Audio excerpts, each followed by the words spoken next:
आज की इस प्रेस वार्ता में इस सभागार में उपस्थित सभी सम्मानित मीडिया के साथियों का मैं जनता दल यूनाइटेड की तरफ से हार्दिक स्वागत करता हूं। इस प्रेस वार्ता में मेरे साथ उपस्थित हैं जनता दल यूनाइटेड के कला, संस्कृति और खेल प्रकोष्ठ के प्रदेश के उपाध्यक्ष श्री कृष्णा पटेल जी और मैं बिहार प्रदेश जनता दल यूनाइटेड के प्रवक्ता के रूप में आप लोगों के सामने उपस्थित हूँ। आज की इस प्रेस वार्ता का जो मुख्य उद्देश्य है वो यही है कि केंद्र की सरकार की खेल को लेकर जो नीति है, बिहार के साथ जो पक्षपातपूर्ण रवैया लगातार अख्तियार किया जा रहा है, उसका पर्दाफाश करने जा रहे हैं। किस तरह से केंद्र की सरकार की उदासीनता है बिहार में खेलों को लेकर, खिलाड़ियों के विकास को लेकर, उनको दिए जाने वाले मौकों को लेकर, उसके विषय में हम लोग आज आपके सामने तथ्यों के साथ अपनी बातों को रखने जा रहे हैं। आप लोगों ने देखा है कि कल प्रधानमंत्री नरेंद्र मोदी जी ने 36वें राष्ट्रीय खेल महोत्सव के शुभारंभ में कहा कि खेलो इंडिया स्कीम एक क्रांति के रूप में पूरे देश में आज है और किस तरह से खिलाड़ी इससे जुड़ रहे हैं। हमारा सवाल है भारतीय जनता पार्टी और केंद्र की सरकार से, यह कैसी क्रांति है जिसमें बिहार के साथ सौतेला व्यवहार किया जा रहा है।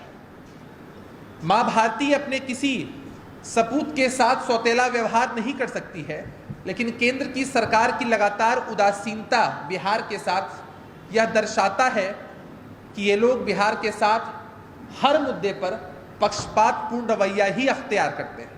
तथ्यों के माध्यम से हम अपनी बातों को रखना चाहते हैं। कुछ तथ्य हैं जो मैं आपके सामने साझा करना चाहता हूं। अगर हम उन फंड्स की बात करें जो केंद्र की सरकार की तरफ से खेलों के इंफ्रास्ट्रक्चर और कंपटीशन के लिए रिलीज किया जाता है, 2017-18 की बात करें तो बिहार को शून्य मिला है। शून्य, एक बड़ा शून्य बिहार को मिला है। वहीं गुजरात की बात करें तो 5.5 करोड़ रुपए से ज्यादा की राशि आवंटित की गई है। 2018-19 की बात करें तो बिहार को महज 40 लाख रुपए और गुजरात को 3 करोड़ रुपए से ज्यादा मिला है। ताज्जुब और आश्चर्य इस बात से होता है कि अगर हम 19-20 के डाटा को देखें तो गुजरात को सबसे ज्यादा 608.37 करोड़ रुपए की राशि आवंटित की गई है और फिर बिहार के साथ पक्षपातपूर्ण रवैया ही अख्तियार किया गया है। बिहार को महज 50 करोड़ की राशि दी गई है। ये लोग इस बात को नहीं समझते हैं कि 2002 या 2007 में जो राष्ट्रीय खेल हुआ करते थे उसमें बिहार की स्थिति क्या थी। बिहार के लोग पार्टिसिपेट भी नहीं कर पाते थे, लेकिन उसके बाद से जब से नीतीश कुमार जी बिहार में आए हैं तब से किस तरह से खेलों के प्रति जागरूक किया गया है, किस तरह से फैसिलिटीज दी गई हैं ताकि बिहार के लोग आगे बढ़ सके, बिहार के खिलाड़ी आगे बढ़ सके। स्पोर्ट्स अथॉरिटी ऑफ इंडिया, भारतीय खेल प्राधिकरण, जिसके माध्यम से विभिन्न राज्यों में अलग अलग खेलों में जो खिलाड़ी हैं उनको प्रशिक्षित करने के लिए सेंटर्स बनाए जाते हैं। बिहार में जो सेंटर्स मुजफ्फरपुर, जमुई, किशनगंज में थे, उन प्रशिक्षण सेंटर्स को हटा लिया गया, जो दिखाता है कि केंद्र की सरकार सिर्फ जुमलों पर टिकी हुई है, वास्तविकता में कुछ करना नहीं चाहती है। मैं आग्रह करूंगा कृष्णा पटेल जी से कि वो कुछ और तथ्य आपके सामने रखें।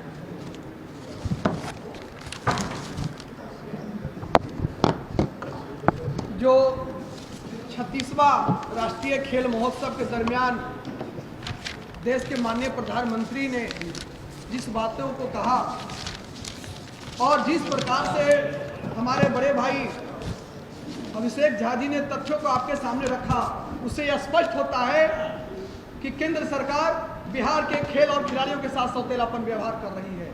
मैं इसकी घोर निंदा करता हूं और कला, संस्कृति एवं खेल प्रकोष्ठ की ओर से मैं आप लोगों के सामने तथ्य रखना चाहता हूं कि वर्ष 2018 में कॉमनवेल्थ गेम में गुजरात से 3 लोग पार्टिसिपेट करते टेबल टेनिस के खिलाड़ी। हरमनप्रीत देसाई को मेडल मिलता है और उनको पदक जीतने के बावजूद उनको महज 33 लाख रुपए राज्य सरकार द्वारा दिया जाता है, गुजरात सरकार द्वारा, जबकि राज्य सरकार द्वारा 1 करोड़ रुपया वांछनीय है दिया जाता है जो मेडल लाते हैं। शिवनाथ सिंह अभी भी मैराथन में भारत का राष्ट्रीय रिकॉर्ड रखते हैं, जो 1978 में बनाया था। वह बिहार के ही मेधावी और परिश्रमी खिलाड़ी रहे थे। बिहार के मोहम्मद सैम आलम शेख को वर्ष 2021 में राष्ट्रपति द्वारा बेस्ट स्पोर्ट्समैन जो दिव्यांग का था उनको खिताब मिला और उन्हें US department of state global sports mentoring program के तहत 2018 में उनको विकलांगता खेल और खेल कूटनीति के सर्वश्रेष्ठ उभरते हुए नेता से सम्मानित किया गया था। 2014 के कॉमनवेल्थ में बिहार की बेटी शेषन सिंह ने स्वर्ण पदक जीता है। बिहार के हाजीपुर का रहने वाले प्रमोद भगत बैडमिंटन के पैरा ओलंपिक मेडल जीतने वाले भारत के पहले भारतीय बन गए थे। आपको मैं बता दूं कि हाई जंप जो टोक्यो पैरालंपिक में बिहार के शरद कुमार ने जीता, ब्रॉन्ज पदक जीत के लाया।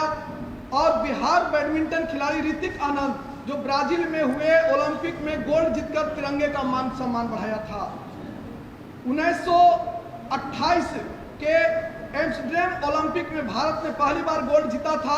उस समय भी भारतीय टीम के जो कप्तान हॉकी के थे वो जसपाल सिंह मुंडा थे, वो भी एक बिहारी थे। तो बिहार का इस प्रकार का इतिहास रहा है। और उसके बाद आप खेल और खिलाड़ी के लिए जो आप खेलो इंडिया की नीति चला रहे हैं, ये खेलो इंडिया नहीं झेलो इंडिया की नीति इनकी चल रही है। क्योंकि लगातार इनका जो व्यवहार है ये सौतेलापन व्यवहार है। देख लीजिए कि आप 600 करोड़ से ऊपर आप गुजरात को दे रहे हैं जो कॉमनवेल्थ गेम में एक भी मेडल नहीं लाती है। और बिहार के खिलाड़ी 2022 में भी एक मेडल लाते हैं, 2024 में भी कॉमनवेल्थ गेम में एक मेडल लाते हैं। और उनके साथ इस प्रकार का पक्षपात आप कर रहे हैं जो खेलो इंडिया का स्कीम में इनसे काफी आप इनको दूर रखे हुए। तो यहाँ इंफ्रास्ट्रक्चर का डेवलपमेंट कैसे होगा? आप खिलाड़ियों को प्रशिक्षित कैसे कर पाएंगे? आपने तो जो स्पोर्ट्स अथॉरिटी ऑफ इंडिया है, जो भारतीय खेल प्राधिकरण की जो संस्थाएं यहाँ चल रही थी, साइंस ट्रेनिंग सेंटर के माध्यम से पटना, मुजफ्फरपुर, जमुई के गिद्धौर में और किशनगंज में जो ट्रेनिंग सेंटर था उसको भी आपने हटा लिया। तो इस प्रकार का व्यवस्था है। ये खेलो इंडिया नहीं झेलो इंडिया की नीति है इनकी। कुछ और तथ्य हैं जो मैं आपके सामने रखना चाहता हूं। गुजरात में आज तक 121 वर्षों में एक भी व्यक्ति ने ओलंपिक में गोल्ड मेडल नहीं जीता है, जबकि हिंदुस्तान के लगभग सभी राज्यों में कम से कम एक मेडल जरूर आया है। दूसरी तरफ पूरे पश्चिम भारत का स्पोर्ट्स अथॉरिटी ऑफ इंडिया का मुख्यालय भी गांधीनगर में ही स्थापित किया गया है। बिहार में आज एक भी राष्ट्रीय खेल महोत्सव का आयोजन आज तक नहीं किया गया है। गुजरात की बात कर ले तो इस वर्ष हो रहे राष्ट्रीय खेल के अलावा 2019 में 6ठा Asian school table tennis championship भी हुआ। लगातार बिहार के साथ पक्षपातपूर्ण रवैया गुजरात को आगे बढ़ाना यह दर्शाता है कि केंद्र की सरकार या प्रधानमंत्री नरेंद्र मोदी जी बिहार आते हैं, बिहार के विषय में कहते हैं कि मैं बिहार का हूं, हम बिहार के प्रोग्रेस के लिए, उन्नति के लिए काम करते हैं, लेकिन बिहार को कुछ देते नहीं हैं। हाल ही में अमित शाह जी आए थे, सुना है दोबारा आने वाले हैं। उनकी झूठ की नीति का हम लगातार इसी तरह पर्दाफाश करते रहेंगे, क्योंकि इन लोगों ने जो मॉडल बनाया है वो गुजरात का मॉडल है, अडानी अंबानी के लिए मॉडल है, इनके जो अमीर दोस्त हैं उनके लिए मॉडल है, गरीबों के लिए नहीं है, बिहार के खिलाड़ियों के लिए नहीं है। बिहार के खिलाड़ियों की मेधा और प्रतिभा को ये मसल्ला चाहते हैं, लेकिन नीतीश कुमार जी के नेतृत्व में बिहार प्रगति के पथ पर अग्रसर है। आने वाले समय में हम लोग बिहार के खिलाड़ियों के लिए और काम करेंगे और केंद्र की सरकार की ऐसी नीतियों का लगातार पर्दाफाश करते रहेंगे। बहुत सवाल है। आरोप है कि बिहार सरकार तो हम लोगों के लिए कुछ करती ही नहीं है, तो फिर पहले बिहार में सही होता तो केंद्र की बात करेंगे। हमने कहा ना कि बिहार में जो भी चीजें हो रही हैं वो बिहार सरकार के द्वारा ही की जा रही है। आज बिहार के खिलाड़ी अगर किसी कंपटीशन में पार्टिसिपेट कर पाते हैं वो बिहार सरकार की तरफ से ही देन होती है, उनको प्रोत्साहित किया जाता है। आप देख लीजिए कि गुजरात, हमारे भाई कृष्णा पटेल साहब ने कहा कि किस तरह कॉमनवेल्थ खेल में जीतकर एक प्रतिभागी आता है, उसको गुजरात की सरकार 33 लाख रुपए ही देती है, लेकिन बिहार की सरकार की तरफ से जो प्रतिभागी यहाँ जीत कर आते हैं उनको 1 करोड़ रुपए की राशि दी जाती है, जिस तरह अन्य प्रदेशों में दी जा रही है। लेकिन बिहार में तो कहीं खेलने का जगह ही नहीं है। तो हमने यही तो बताया आपको कि जो स्पोर्ट्स अथॉरिटी ऑफ इंडिया है उसने अपने सेंटर्स को भी बंद कर दिया। जिस तरह की उदासीनता केंद्र की सरकार की है, उसके बावजूद भी बिहार की सरकार लगातार अपने संसाधनों के माध्यम से खेल के विकास के लिए कर रही है। देखिए, आपने देखा है कि भले ही हम लोग गठबंधन में रहे, लेकिन हम लोगों ने अलग अलग नीतियों के खिलाफ भी अपने स्टैंड को बड़ी मजबूती से रखा।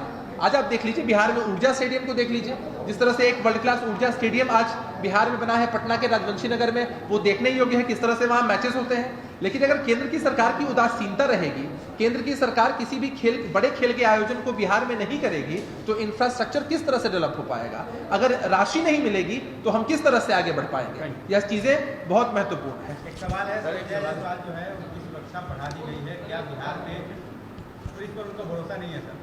देखिए, संजय जायसवाल जी को तो खुद पर ही भरोसा नहीं।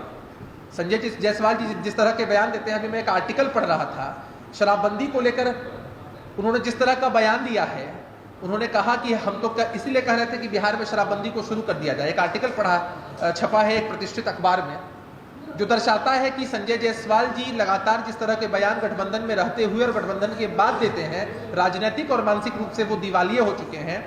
और सुरक्षा की आवश्यकता किसे पड़ती है? जिन्होंने कुछ ऐसा किया हो कि जनता उन्हें एक्सेप्ट नहीं कर सकती है। तो संजय जायसवाल जी हो, अभी कुछ समय पहले भारतीय जनता पार्टी के विधायकों को भी सुरक्षा की आवश्यकता पड़ी थी ना। अरे बिहार सुरक्षित है, बिहार में आप अगर सकारात्मक काम करेंगे आपको कुछ नहीं होने वाला है।